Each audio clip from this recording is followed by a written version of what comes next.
জুলাইয়ের গণহত্যাকারী খুনি শেখ হাসিনা, ওসমান হাদির হত্যাকারীরা সবাই ভারত তাদেরকে আশ্রয় দিয়েছে। 2025 সালে 2 মাসে 4,000 মানুষকে বাংলাদেশে পুশ ইন করেছে ভারত, ইন্ডিয়ান এক্সপ্রেস অনুযায়ী।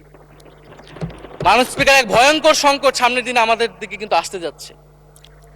এখন যদি বলা হয় যে অমুকের নেতৃত্বে এই গণঅভ্যুত্থান হয়েছে, আমাদের লোকেরা এই গণঅভ্যুত্থান করেছে, এটা মাননীয় স্পিকার এই গণঅভ্যুত্থানের সাথে যারা সাধারণ মানুষ নেমেছিল, যারা শহীদ হয়েছে, তাদের সাথে মাননীয় স্পিকার বিশ্বাসঘাতকতা করা হবে। ফলে জুলাই গণঅভ্যুত্থানে সকলের অংশগ্রহণ ছিল। হ্যাঁ, আমাদের অনেক মত পার্থক্য। জুলাই গণঅভ্যুত্থানের পরে আমাদের রাস্তা আলাদা হয়ে গেছে আমরা মনে করি রাজনৈতিকভাবে, কিন্তু গণঅভ্যুত্থান আমরা একসাথেই করেছিলাম মাননীয় স্পিকার।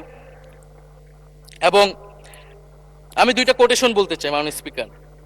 7ই আগস্টে নয়াপল্টনের সমাবেশে জনাব তারেক রহমান ভার্চুয়ালি যুক্ত হয়ে বলেন, 1971 ছিল স্বাধীনতা অর্জনের আন্দোলন, আর 2024-এর আন্দোলন হলো সেই স্বাধীনতা ও সার্বভৌমত্ব রক্ষার আন্দোলন। এই আন্দোলনে অংশ নেওয়া প্রতিটি ছাত্র জনতা আজ থেকে নতুন দিনের মুক্তিযোদ্ধা। মাননীয় স্পিকার, মুক্তিযুদ্ধের সাথে আমরা তুলনা করছি এই জায়গা থেকে, কারণ আমাদের কাছে এটা প্রায় যুদ্ধ সময় একটা পরিস্থিতি ছিল। 6 আগস্ট বঙ্গভবনে আলোচনা শেষে ব্রিফিংয়ে মির্জা ফখরুল ইসলাম আলমগীর বলেন, ছাত্র জনতা বুকের রক্ত দিয়ে আমাদের নতুন এক সকাল উপহার দিয়েছে। বাংলাদেশ আজ দ্বিতীয়বার স্বাধীন হলো। এই স্বাধীনতা আমাদের রক্ত দিয়ে রক্ষা করতে হবে মাননীয় স্পিকার। আমরাও বলি রক্ত দিয়ে রক্ষা করতে হবে। মাননীয় স্পিকার, আমাকে একটু সময় বাড়িয়ে দিবেন। আমি যে সময়টা পেয়েছি এটা বিরোধী দলের কোটা থেকে, আমি আশা করব সরকারি দলের কোটা থেকে আমি আরো 10 মিনিট পাবো মাননীয় স্পিকার। মাননীয় চিফ হুইপ এবং সংসদ নেতা নিশ্চয়ই এটাতে সম্মতি দিবেন। মাননীয় স্পিকার, আমরা ভারত এবং পররাষ্ট্রনীতি নিয়ে কিছু কথা বলতে চাই।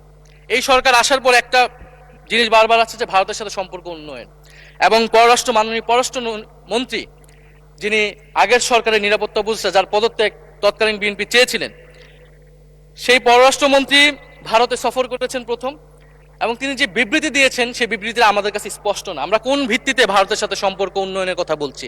যেই ভিত্তিতে আওয়ামী লীগ উন্নয়নের কথা বলেছিল সেই ভিত্তিতে? ভারত বাংলাদেশকে 1971 সালের পর থেকে করদ রাজ্য পরিণত করার জন্য হেন চেষ্টা নেই যে করে নাই মাননীয় স্পিকার।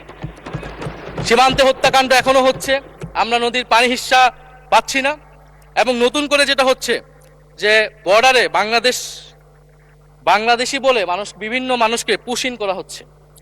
2025 সালে 2 মাসে 4,000 মানুষকে বাংলাদেশে পুশ ইন করেছে ভারত, ইন্ডিয়ান এক্সপ্রেস অনুযায়ী। মাননীয় স্পিকার, এক ভয়ঙ্কর সংকট সামনের দিনে আমাদের দিকে কিন্তু আসতে যাচ্ছে।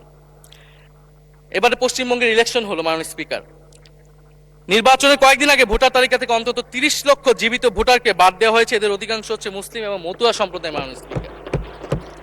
এবং এনআরসি তারা করেছে, বাংলাভাষী মুসলমানদেরকে তারা বাংলাদেশি বলে বিতাড়িত করছে এবং বাংলাদেশে পুশ ইন করার চেষ্টা করছে। এবং আমাদের যে ভারতের সাথে আগের সংকট রয়েছে, এবং গত 16 বছর যে ফ্যাসিজম ছিল, সেটাকে আঞ্চলিক এবং আন্তর্জাতিকভাবে আওয়ামী লীগকে স্পষ্টভাবে সমর্থন দিয়েছিল ভারত।